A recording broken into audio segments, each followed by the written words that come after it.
Basically, it is true, and I want to just give you it right up front. I've been called a menace. People have sent my board president emails that said what I talk about goes against every preservation, conservation, and educational best practice in museums and historic houses. So there.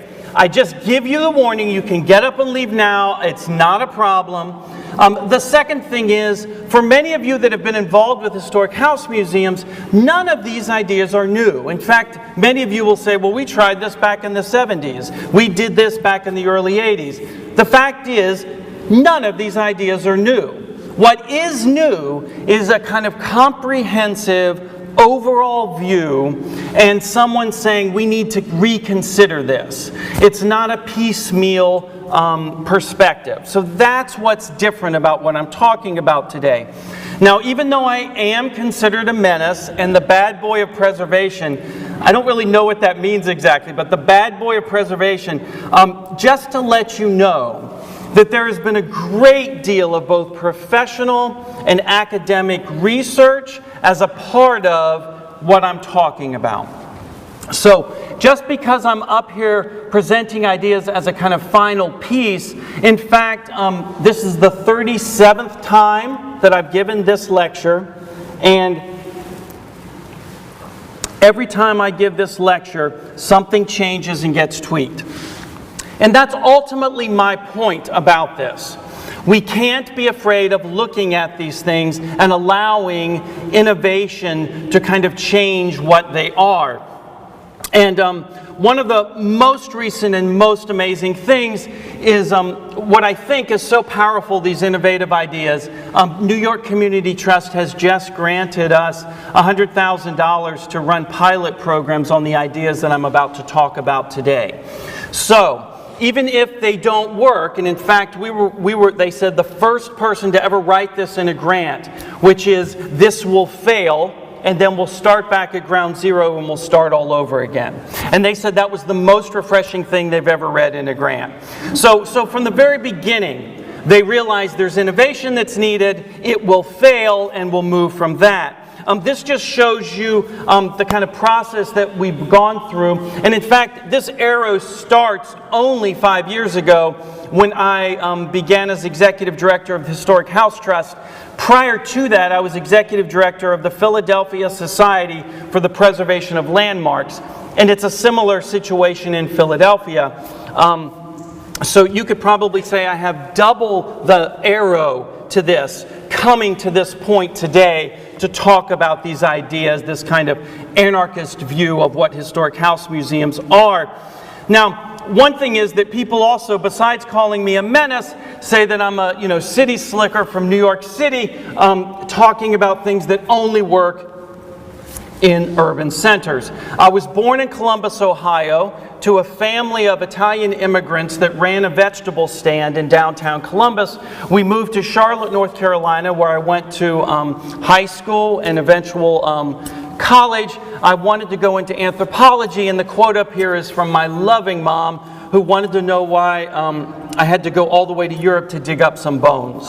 So I love my mom, and now we laugh about it, but kind of higher level conceptual thinking was just not part of my upbringing. So you're talking to someone here who's very much about kind of the tactility of the everyday. I have a picture of myself sitting on my mom and dad's Barca lounger in a paneled living room with a yellow shag carpet. So that's where I'm coming from. There is, in fact, a partner that's been working with me on this because we teach design studios at the University of North Carolina at Charlotte. She's a military brat, grew up in Fayetteville, North Carolina, eventually went on to Harvard.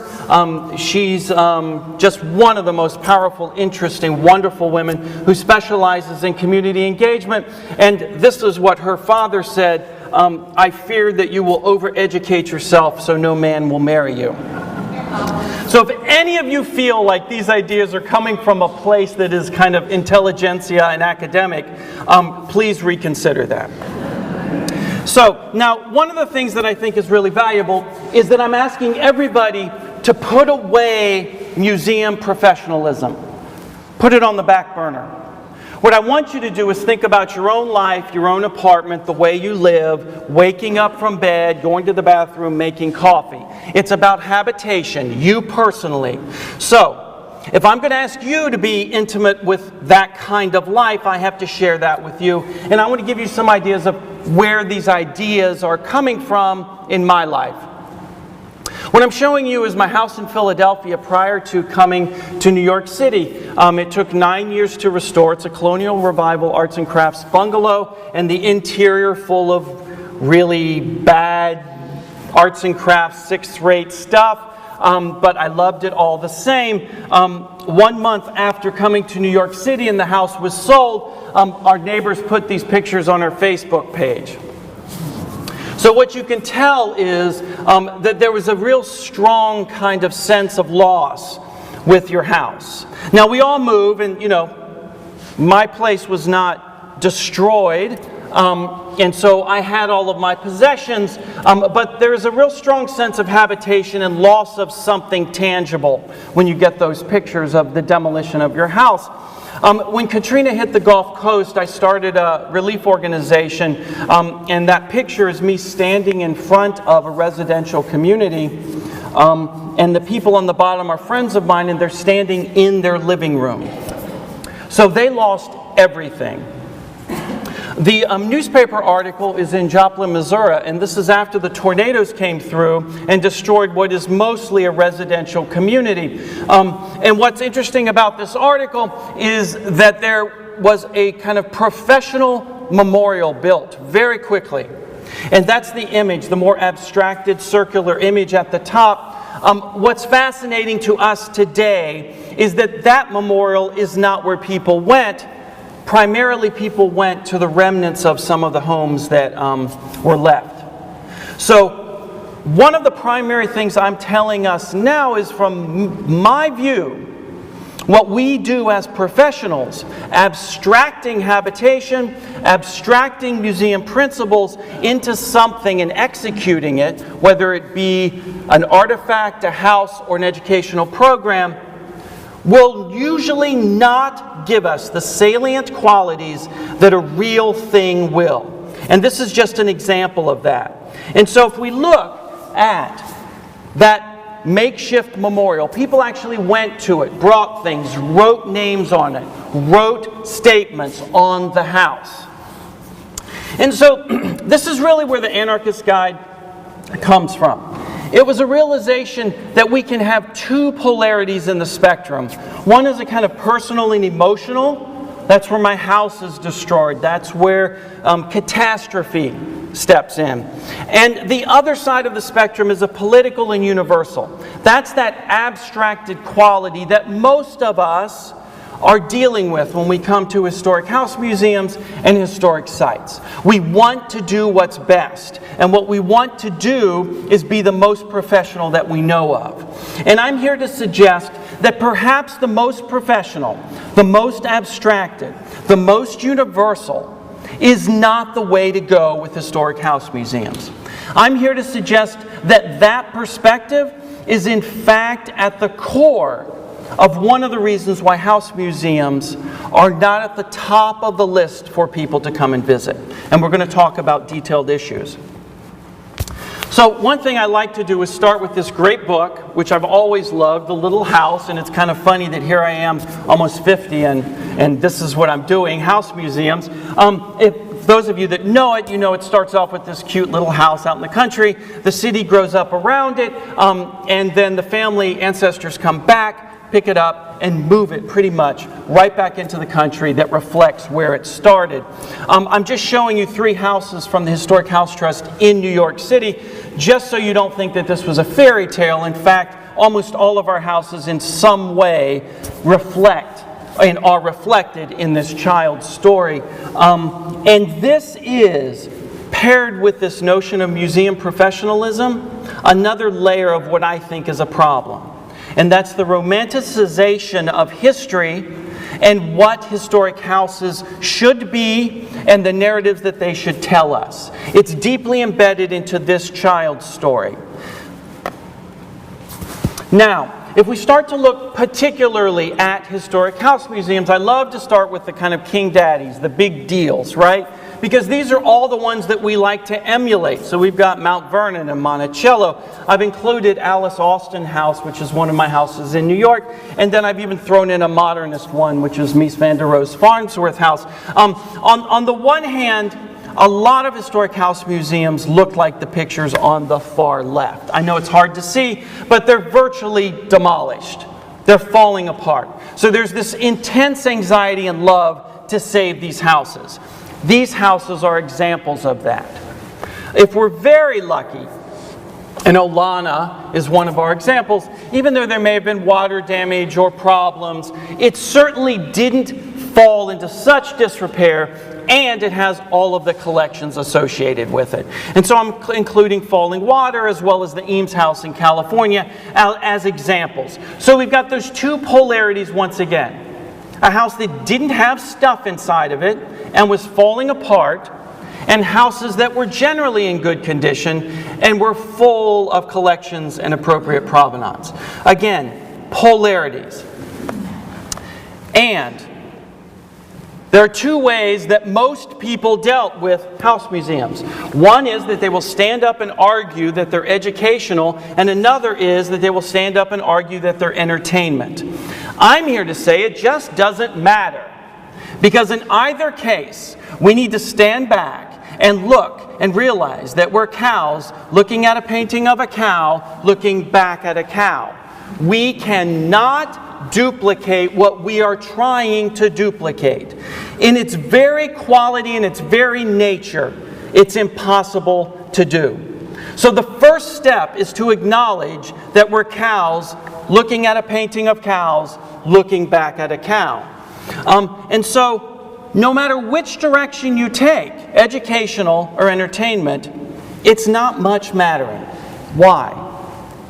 Because all you have to do is look, certainly nationally, but it's happening internationally. Historic house museums and historic sites are being closed.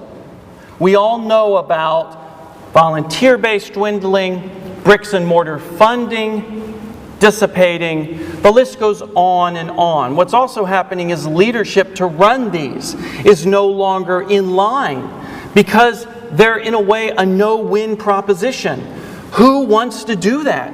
Who wants to take that on, not get paid very much, and have 41 people visit you a month? Like, who wants to do that? That doesn't seem very satisfying. Even if you love it, which all of us wouldn't be here on a beautiful Saturday if we didn't love these things, right? And so one thing is, don't think that I hate historic house museums. I love them. That's why I'm up here talking about them. And so most nonprofits, people believe, have a kind of birth, life, death. And it kind of is this cycle that goes up and down. From my experience, nonprofit life cycle is more like this green curlicue. And most of my life has been this green curlicue. And I can't say that I like it very much. And quite frankly, historic house museums are at the dead bottom of this curlicue, and they have been at the top of the curlicue. And so in our time right now, this is why it's so important to stand back, take a deep breath, and realize that if you don't push that green curlicue back up, this thing can just go straight to death. Now, there's also an argument that nonprofits have a life cycle, and that perhaps a historic house museum that was very important for one generation may not be important for the next. Put covenants on it, put it back into private use, and restore other house museums that do have relevancy to the present population. Another discussion to take. Now I'm showing you on the bottom is the Hezekiah Alexander House. I told you I was raised in Charlotte, North Carolina in 1976. That's a picture of the house before it was restored. I built the house out of sugar cubes when I was in 6th grade, and I took it to the statewide Tar Heel Junior Historians Convention, and I won 2nd place. Why is this important? Because in 2011, the Hezekiah Alexander House closed. Volunteer-based dwindling, funding gone, no one visiting. So the house that got me interested in architecture is no longer a historic house museum. This is not an urban issue. So let's stand back, and I just always like to say, don't be mad at me, right? Because I go and ask for money for historic house museums. And I have politicians and funders whose job it is to give money to cultural institutions tell me that historic house museums are boring.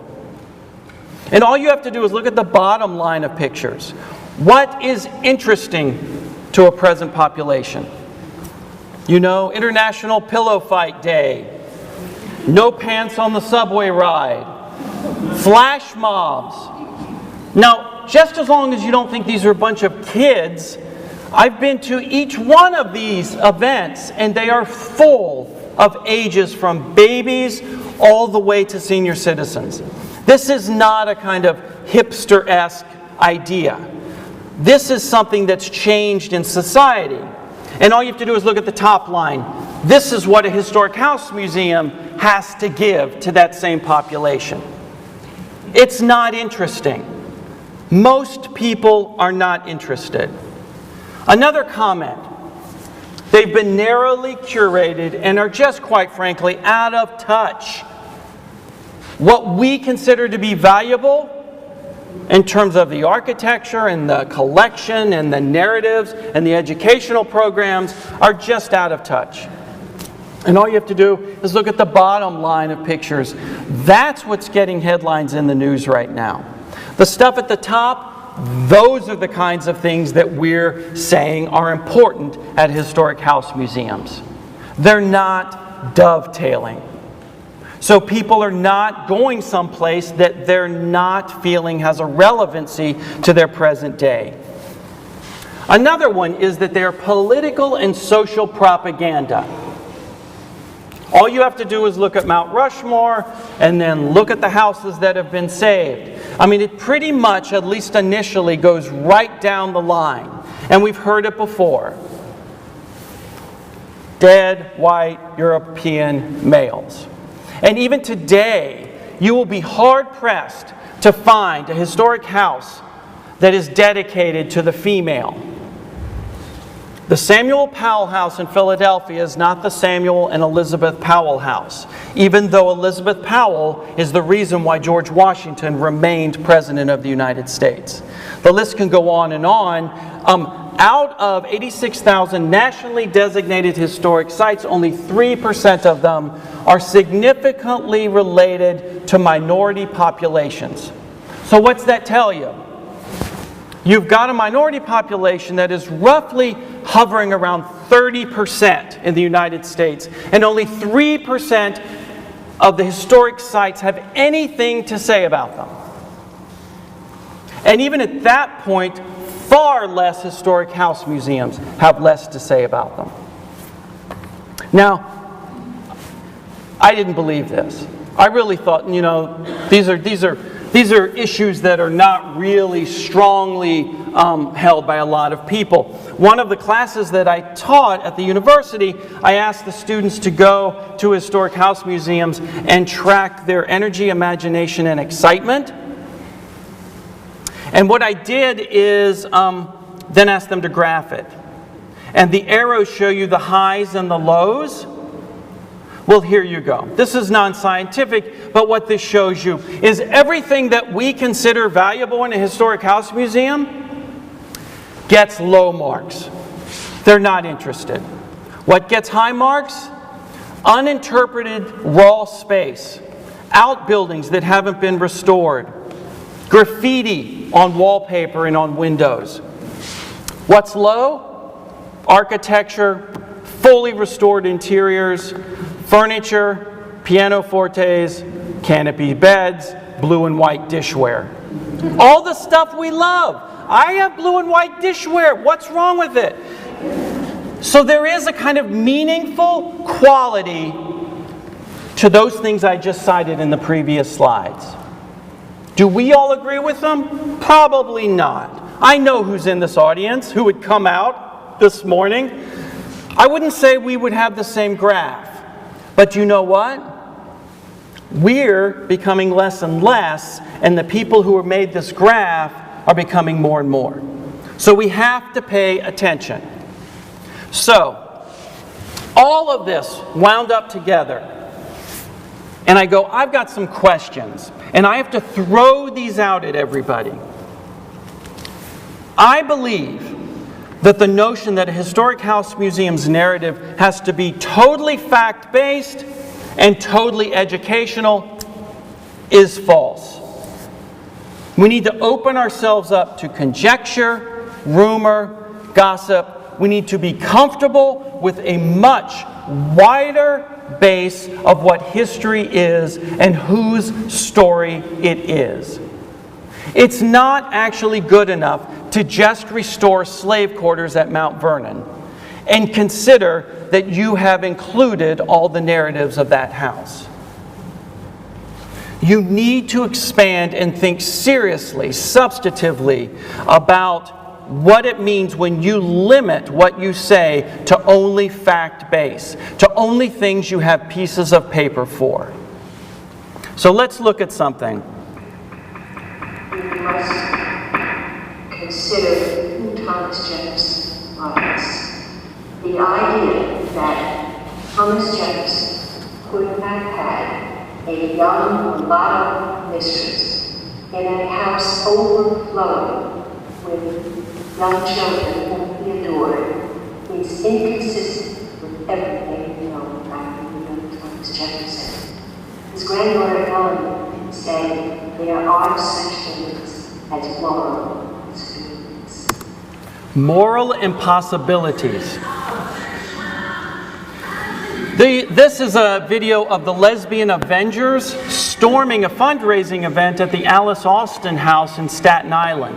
Alice Austin was one of the first female photographers anywhere.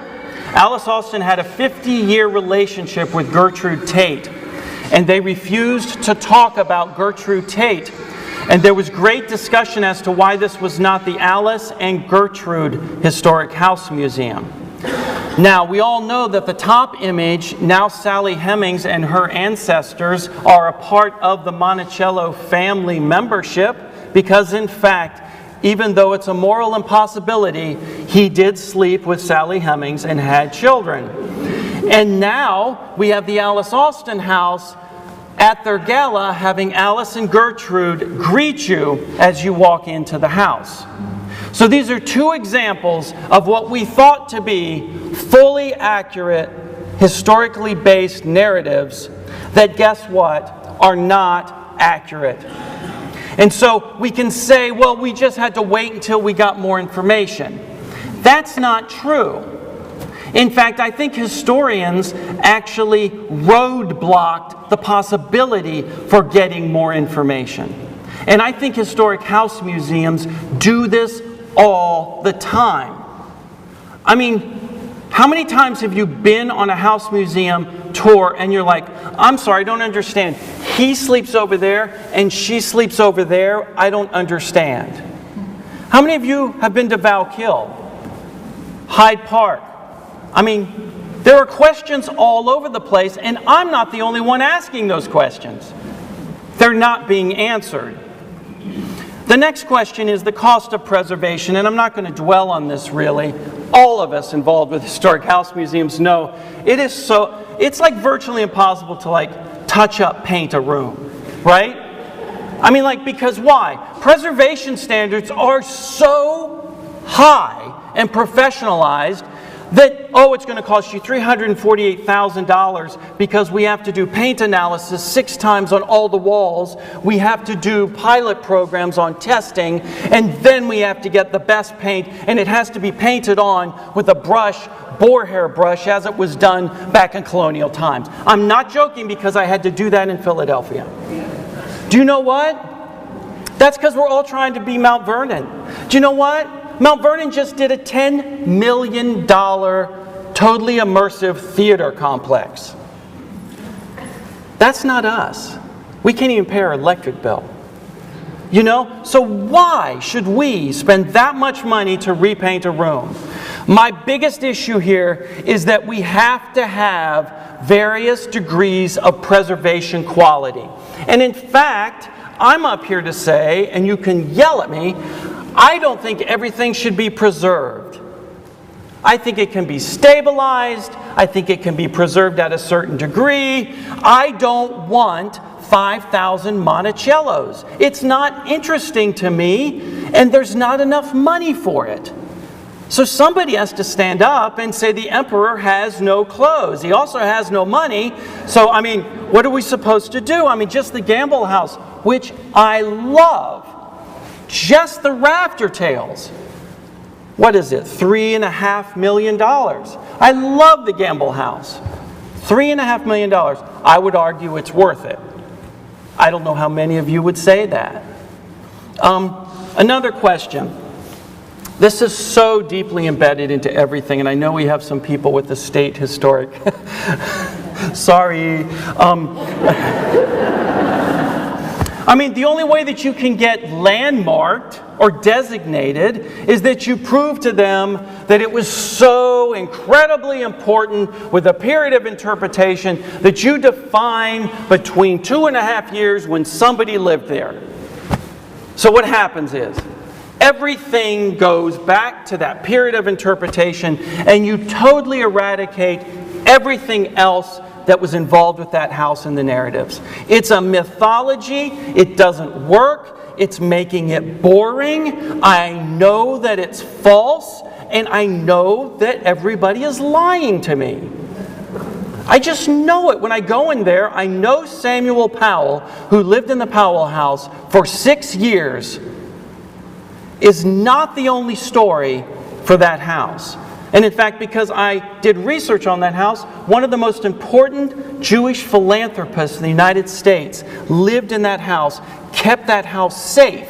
So when an organization would come around to restore it, they could. He put a new roof on it. He made it watertight. That story is never told. The only story is 6 years of the house's life. Now listen to this one.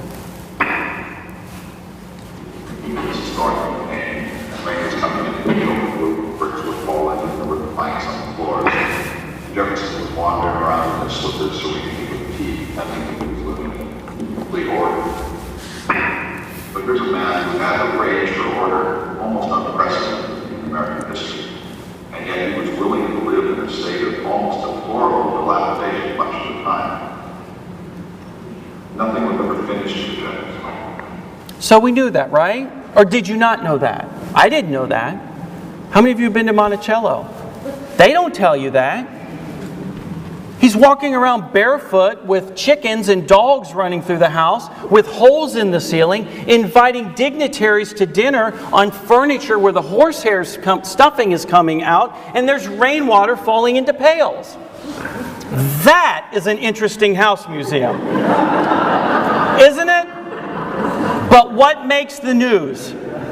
Mario Boada just chose a beautiful new yellow color for the dining room. Look at that dining room yellow. I know it's hard to see. I love beautiful things. I'm a designer. But that house is not Thomas Jefferson's house. It's not. And one of his biographers said the first thing he would do is come back, take out the windows, redo the portico, take out walls. You'd go there 6 months later and he'd have people working on it. That's the story of Monticello, not the shrine that is there right now. Too many house museums are living off of the false understanding that the shrine is what we're supposed to emulate, not the actual state of habitation. All you have to do is look at Colonial Williamsburg. The top picture is the demolition of the elementary school to make way for the Governor's Green in front of it. The one picture is Society Hill in Philadelphia. They tore absolutely everything down except for colonial America. And then they put beautiful brick sidewalks and beautiful lamps. No sense of how dirty and filthy Society Hill was at that time.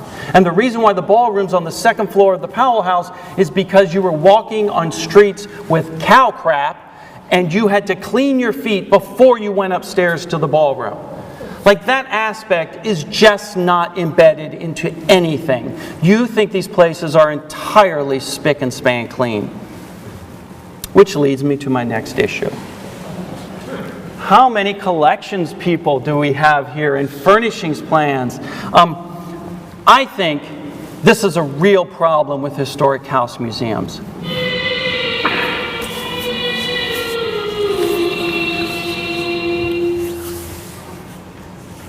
Early morning in the night. The light is getting up, open up the windows. And it's lost in the following Lower East Side of New York. This came in cousin Trevor Franklin. And he's coming home in a couple of hours, about 5 hours from Louisville.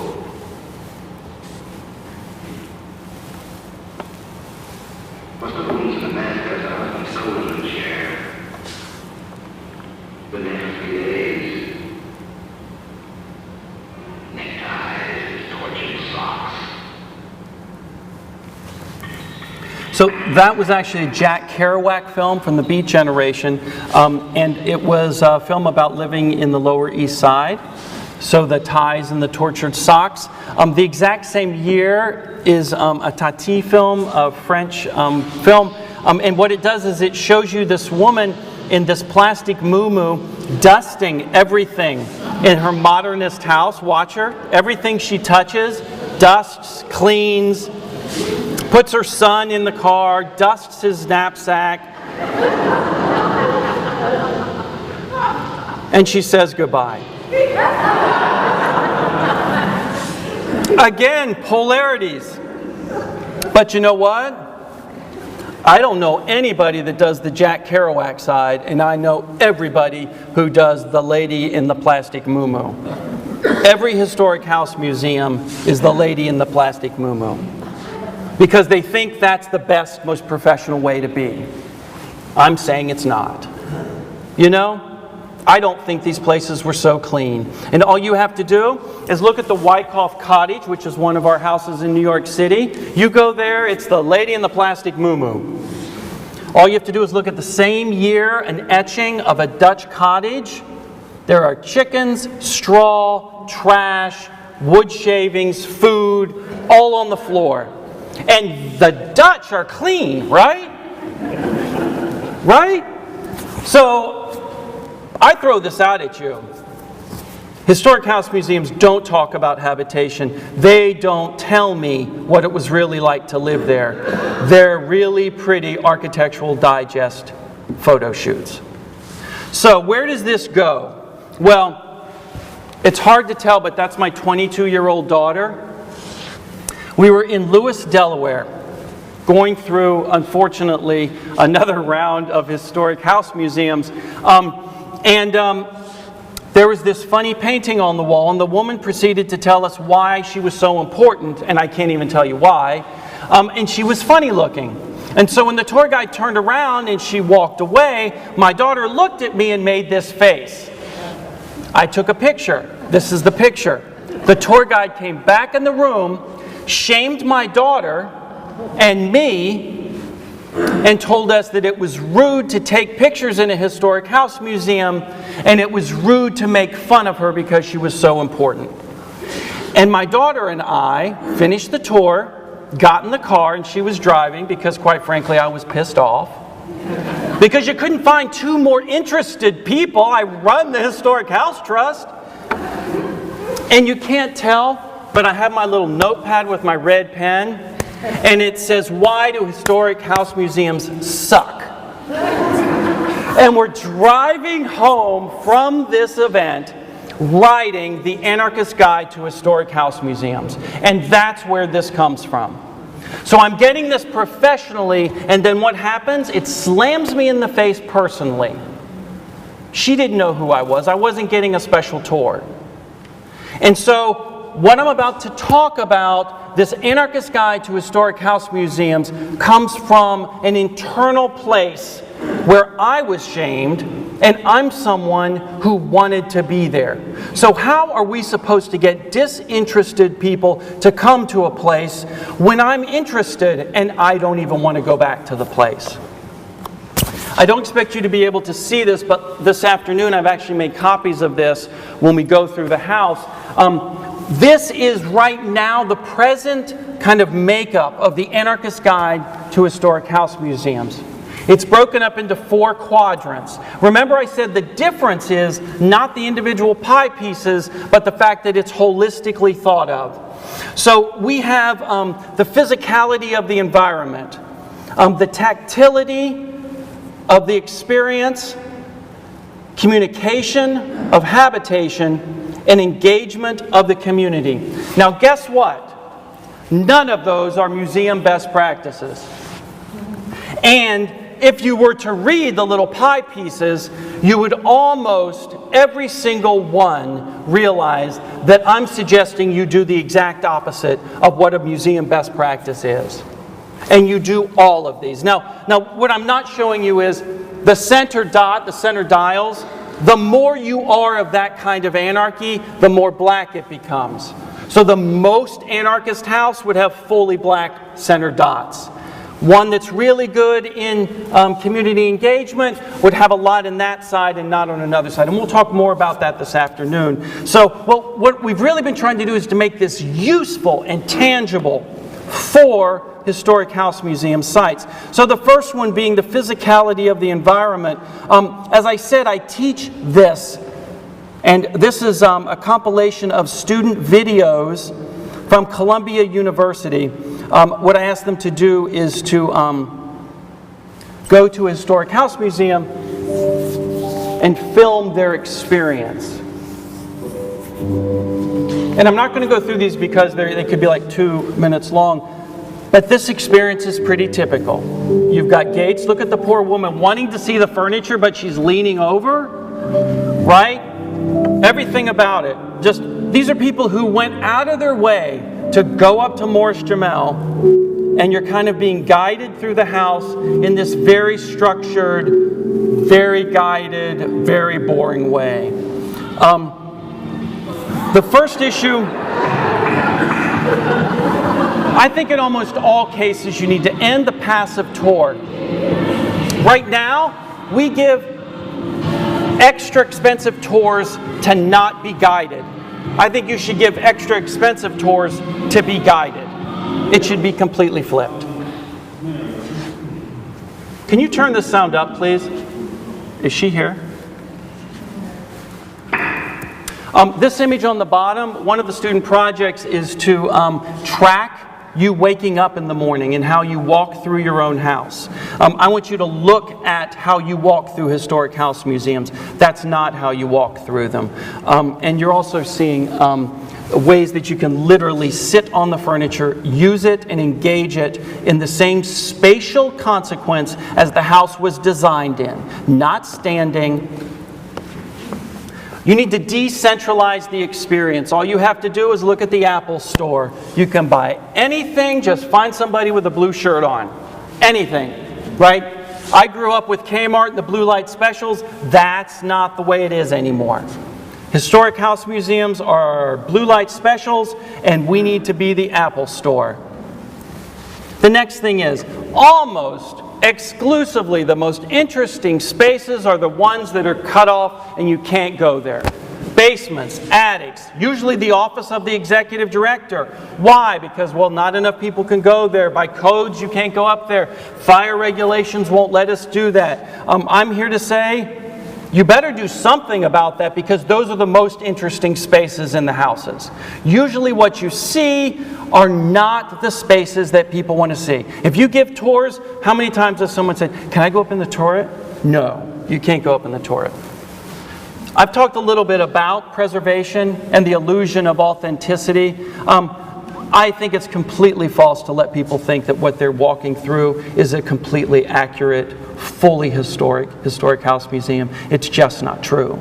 It's just not true. And I've been working on historic house museums for a good bit of my professional life. Most historic houses have 80-something% revised material in them.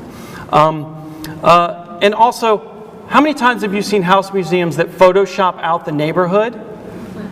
They don't really want you to know that there's a tire store next to Wyckoff or there's something being demolished right near it. I say the exact opposite. Do you think those school kids coming in a school bus don't see that coming into the house? Do you think it's your goal to convince them that they're in 1748 or something? It's not. Your goal is to embed that house into their present life. Another issue is tactility of the experience. Again, a student project where I asked all the students to actually videotape 1-minute videos of all of their personal collections. I could ask every one of you to do that, whether it's coffee cups or anything. Oh, sorry. We'll start it again. As you can tell, I am pretty heavy with film.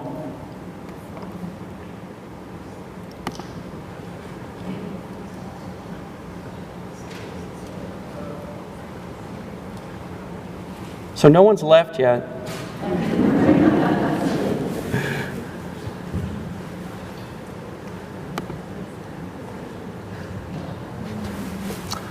Let me see here. I'll find it.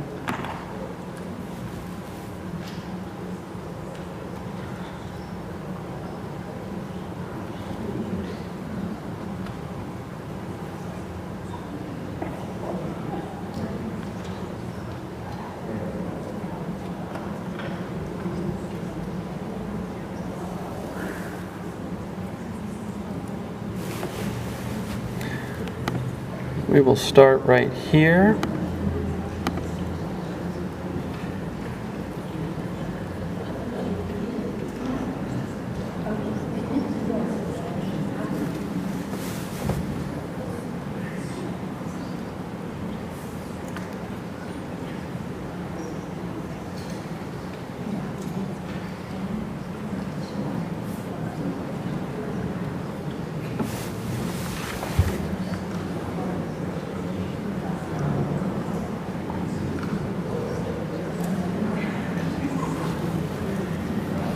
It'll happen.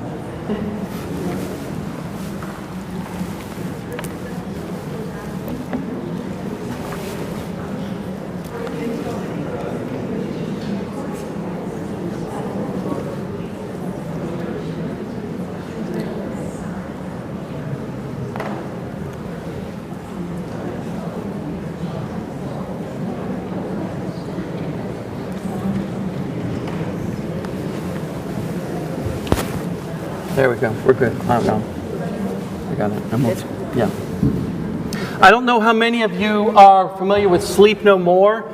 It's a theater experience that's just started in New York City maybe for the last year. Essentially, they've taken over a warehouse and they've turned it into a hotel. And so the actors are all over the place. The narratives are multiple. You're allowed to go anywhere, open the drawers, sit on the furniture, engage the actors. It's an entirely new way of dealing with a kind of scenic theatrical experience.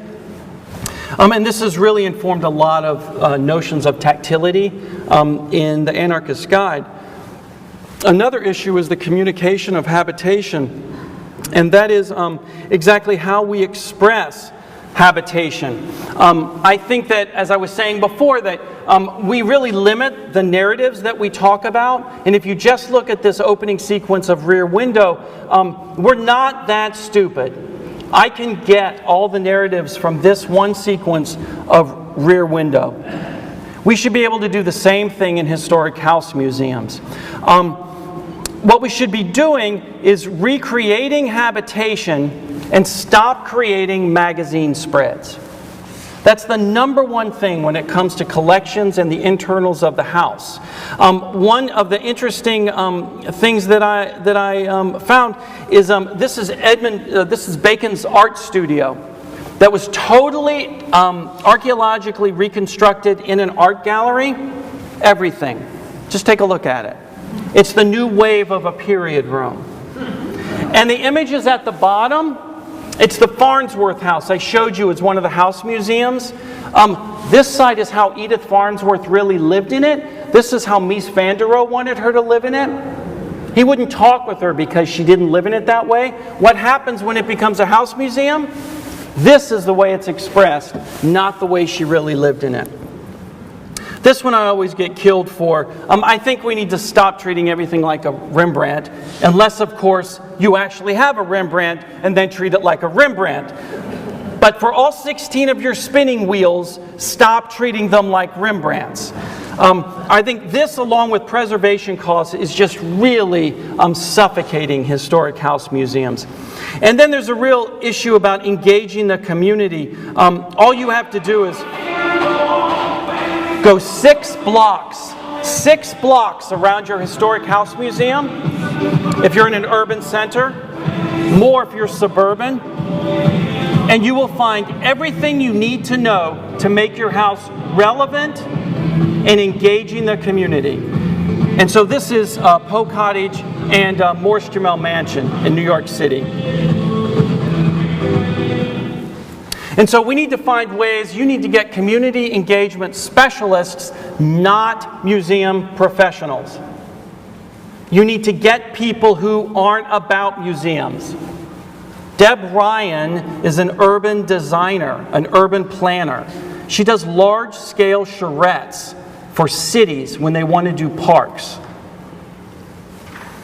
Also, I told you that we were shamed because of social media use. You need to not just allow social media, you need to embed it deeply into your tour, into your narrative. You need to make it a part of what you do. It's not just a kind of other. It is fundamental to an audience now that is walking through your historic house museum. Here I am over in the corner taking a picture of an exhibit with my partner taking another picture of one of my daughters taking a picture of my other daughter at the Schindler House in LA. One thing that we've done is that we have started giving out museum anarchist tags. And we've asked people to tweet them back to us. And so what happens is now museums all over New York City are getting museum anarchist tags in their period rooms and in historic houses. This person says, this would be comfortable to sit on, of course, but I'm not allowed to. This person says that the plastic silverware is art too. It's just as beautiful as anything that's in the house itself. This one is separated by glass. They can't even go into the room. It's beautiful, but why so much glass? This person felt like they are just watched. This person in Spanish said this is one of the most important people in the Bronx. This is Edgar Allan Poe. They put it on the bust. This person put a tag inside of a grandfather clock, a passage through time. We have done some pilot programs with these things, and I'm going to show you one of them.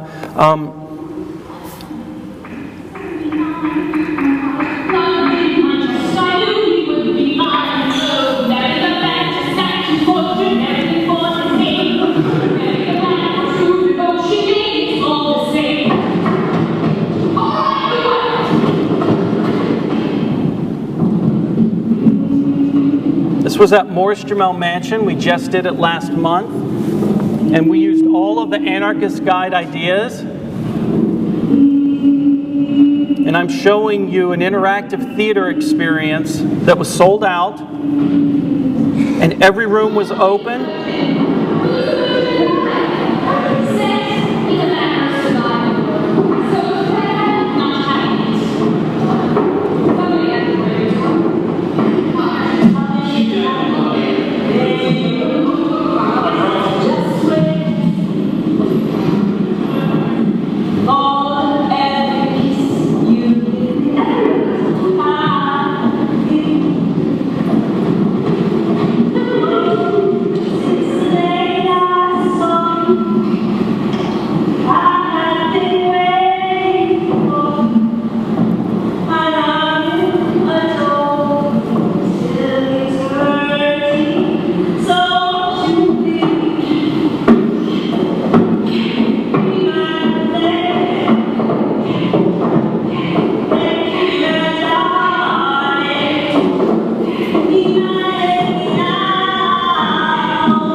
So we had site-specific contemporary art, We had theater occurring at the same time. All of the gates and ropes were down. Any collections that they were worried people were going to steal were removed or replaced with reproductions. The list goes on and on. As you could tell, it was decentralized. The long list of things like this afternoon we're going to talk about, we tested them out. And we tested them out to the point of unroping a room, seeing how many people came in, what occurred, what we needed to move, how difficult it was. We had a 560% increase. I did this math, I can't tell you how many times because I couldn't believe it. You normally have around 75 people come to an event at Morris Jamel. We had 420 RSVPs. Close to 400 people showed up for the opening event, and the revenue has increased 60%. This is only after 1 month, and the house attendance has increased 30%. Now, I'm not telling you to do a contemporary art site-specific piece. I'm telling you that this is how we test things, and that these things are starting to show us what can work. Also, in terms of community engagement, we're starting to translate everything in Spanish because that's important for where we are. We're doing social media contests. We are tweeting and asking people for yard bombers. We're doing things that pull in reverse affinity groups. It's exactly the opposite of what we're told to do. We've got great dishware. Let's find decorative arts people who like dishware. We're saying, who's surrounding your place? What are they interested in? And do that. Go in the reverse direction. And so, no matter how you do this, whether you go in the more traditional side or you go in the more innovative side, you ultimately need to get to the same place, which is you don't want to be stuck in time. And that's really what the Anarchist Guide is about. It's giving you a safe spot to do absolutely everything wrong. To do everything counter to what you think is the right thing to do. And there are some basic strategies. This isn't difficult. I don't even know the answers to things. Engage everything. The mind, the body, the neighborhood, the city, and the world. That's not just a platitude. They need to touch stuff. They need to intellectually understand that there's more than just one narrative. The neighborhood, if it speaks Spanish, needs to be engaged. The city has to be engaged. And the world, through social media, needs to be engaged. All of that can be done. Don't talk about your stuff. Quite frankly, it doesn't matter about your settee and the set of furniture and the dishware and the paintings. It doesn't matter because they could just rest in that house and nobody's going to visit them. Now, if you can reverse affinity group people to come into the house, make ways that it works for you, then they can see that dishware. Then they can understand what it means. The number one thing as far as I'm concerned, don't do a bait and switch. Don't do one event. Don't market yourself as something you're not. The worst thing you can do is to hire a really cool executive director who has really great ideas, and ultimately you get the people there, and it's the same old guided tour with the same old roped off rooms and the same old furniture. That's a bait and switch, and you've lost people. You cannot do that. You have to substantively look at all four quadrants and really engage them. And as I said, you cannot be afraid to fail. And so the real question is, what can we do right now, this very moment? Because you can. The only things stopping historic house museums are the boards, the leadership, and the staff. I can promise you, it's not the people who are coming or disinterested.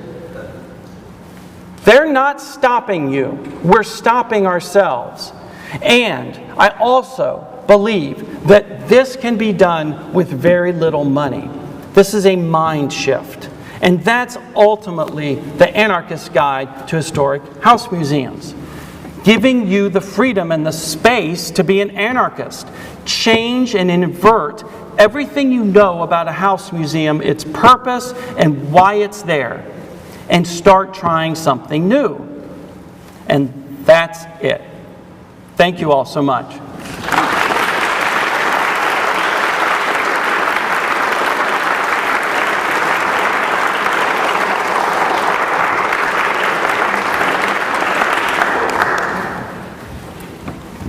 Thank you, Frank. Do you want to ask a question? If they want to. We have some time for some questions. Ooh, the hands are up already. Is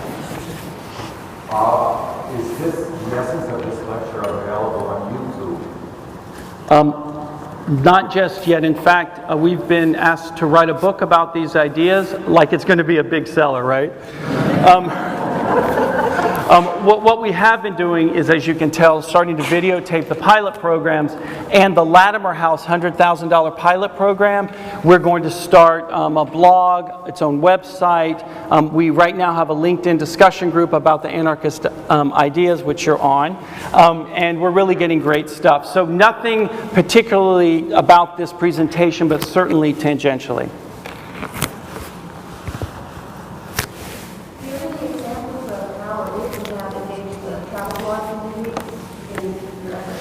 Well, it's interesting. I ran one of the largest elder hostel groups in Philadelphia, it's kind of funny because a lot of historic house museums don't want too many people.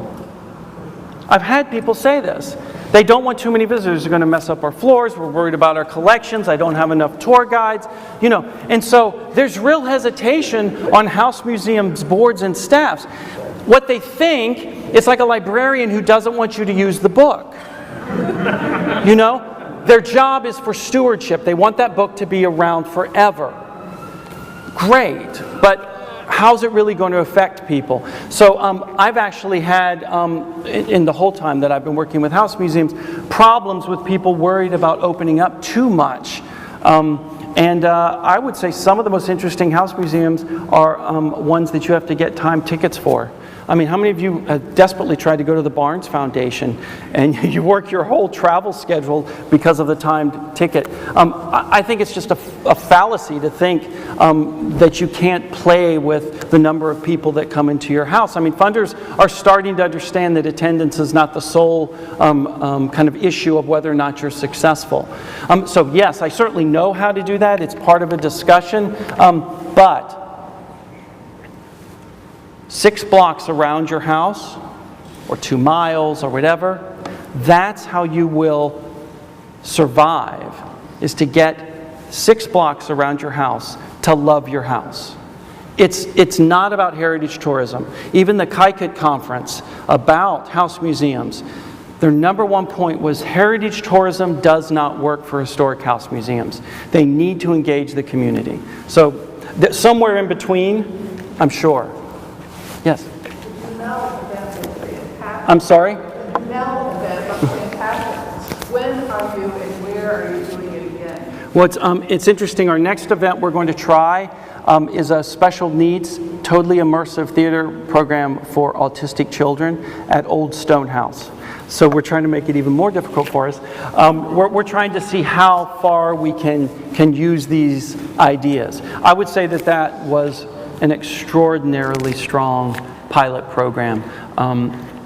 I think even the board was amazed at how well that went.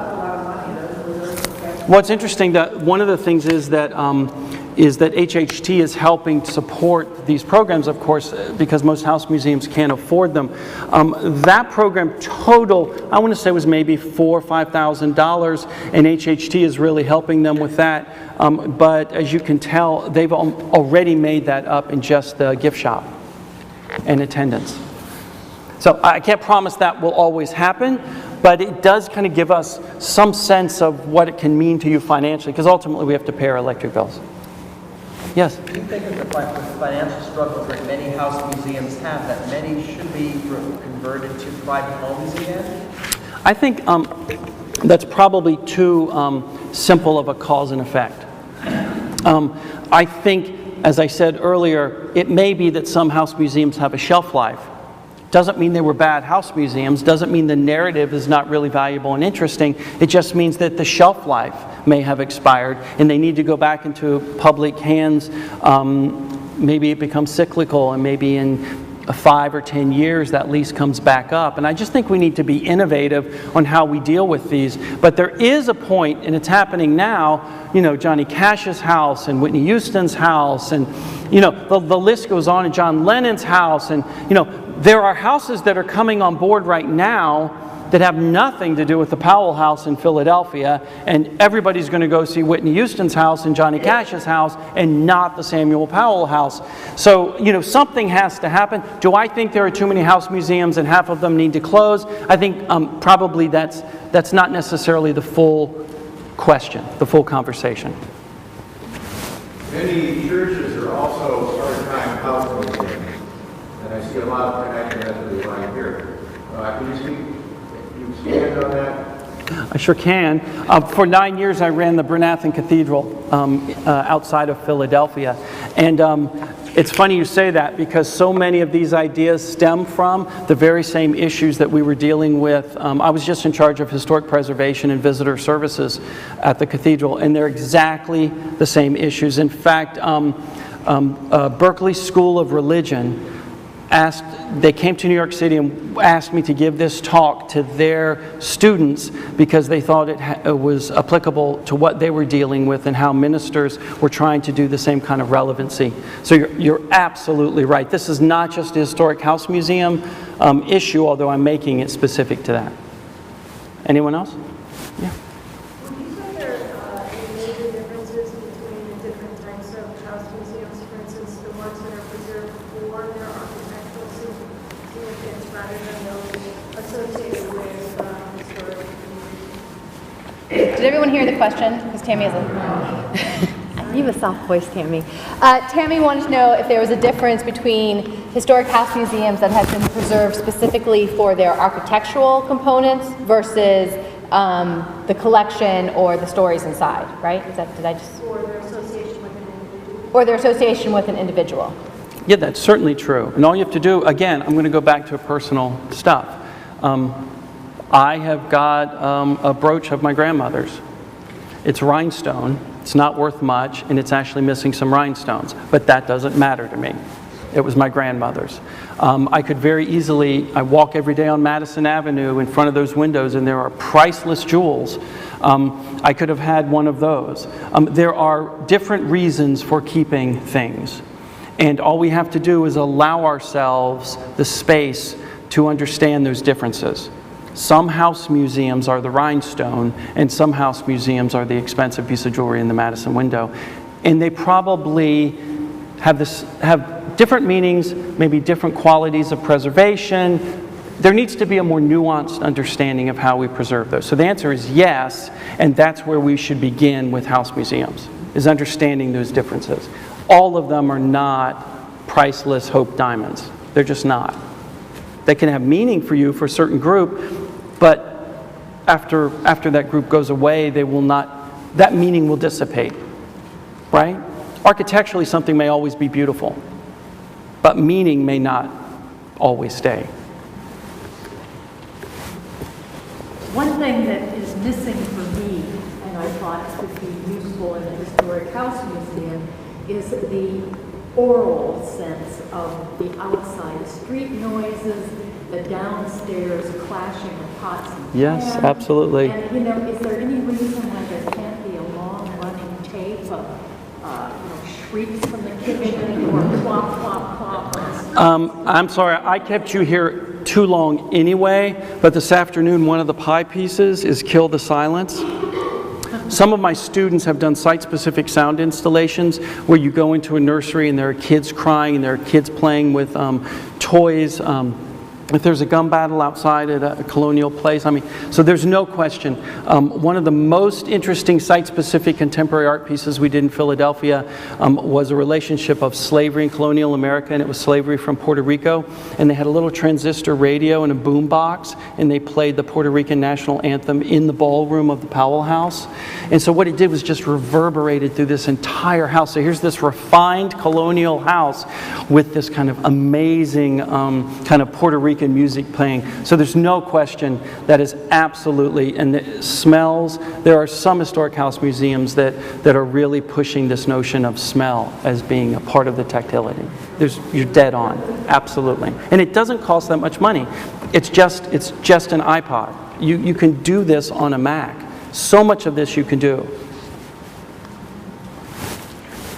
Hi. One of the things you mentioned toward the end, kind of skipped over, was that one of the big problems for house museums is how to recover. one of the biggest problems Yeah. for house museums is how they're governed, whether it's boards of trustees or presidents that get in the way of innovation. And I was curious if have you come to a conclusion about what is a good governance structure for a house museum? Oh, I don't think the structure is bad. I just think that House Museum boards and directors' councils and staffs need to be given the okay and the safe spot to fail. I don't think, I mean, most of my lecturing is with boards. Because it's interesting, I would have thought the staffs were most interested in these changes. In fact, they're not. They hate these changes. Sorry. That's okay. The boards, the ones who have to fundraise and justify why that house remains a nonprofit, are into this. They see this. And so the boards, the Birmingham and the Macon, Georgia, I mean, those are boards. Olana asked me to speak to them, and I mean, that's what I'm getting, are boards saying, you know, these ideas seem interesting to us. So I don't think the structure is bad, I just think we need to turn our thinking upside down. Yes, sir. This area has He's a board member. As a board member, I'll be nice. This area has a lot of students that come in for 4 years in this college at RPI. The area has a lot of people that are coming in from other areas. We can certainly further the whole Tech Valley and further here. What role do you think that historic houses have in terms of cultural transmission to these new populations of people, or even to the people that grow up in the area? Completely and totally. I mean, if you just take a kind of political, fiscal issue, they don't pay taxes. They're public institutions. It's your responsibility to convey your message and your information, whether it be an artifact, a house, a narrative, to the public. That's why you don't pay taxes.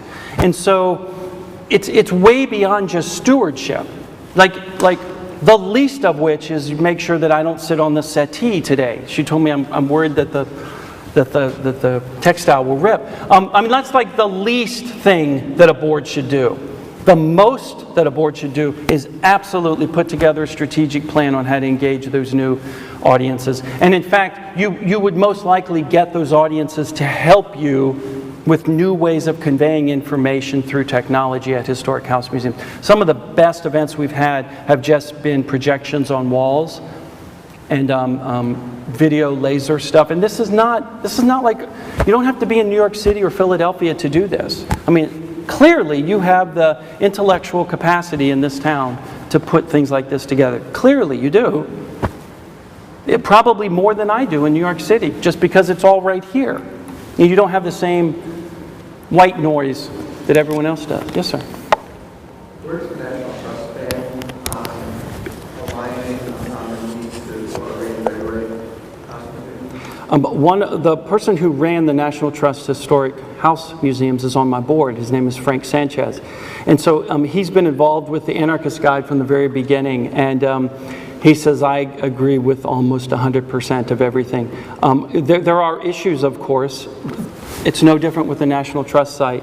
I think everyone is understanding that change needs to occur. Even the state historic regional office, they asked for me to come and give the same talk to this regional area with their historic sites. And that was really, I mean, I didn't get pushback. They wanted to know how to do this, you know?